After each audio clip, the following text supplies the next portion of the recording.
Pada tahun 1997, ekonomi Malaysia diambang kejatuhan. Bermula dengan kejatuhan mata wang Thailand, ia merebak pantas ke seluruh Asia.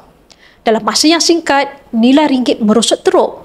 Daripada sekitar RM2.50 jatuh ke RM4.88 untuk $1. Kesannya, kos import meningkat, harga barangan naik, inflasi menekan kehidupan rakyat. Bank negara terpaksa naikkan kadar faedah. Pinjaman menjadi mahal. Banyak syarikat tidak mampu bertahan dan menyebabkan beribu-ribu rakyat kehilangan kerja. Pasaran saham jatuh menjunam. Indeks bursa saham Malaysia susut lebih 70%. Pelabur hilang berjuta dalam masa beberapa minggu sahaja. Dan inilah saat ramai yang mula sedar simpanan duit dalam bank tidak selamat dari segi nilai. Tetapi ada satu aset yang kekal stabil dan mula naik perlahan-lahan. Emas. Sewaktu nilai ringgit jatuh, emas menjadi pelindung nilai.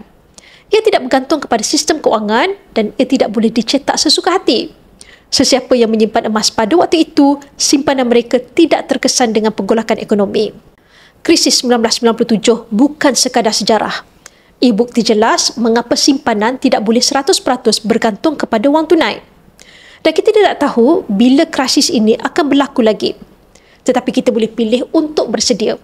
Dan emas adalah pelindung terbaik dalam apa jua krisis. Simpan sekurang-kurangnya 10% dari jumlah kekayaan anda dalam bentuk emas fizikal. Untuk bermula, anda boleh rujuk pin video saya untuk 5 langkah daftar akaun Public Gold dan saya akan bimbing anda dalam langkah-langkah simpanan emas yang terbaik untuk anda.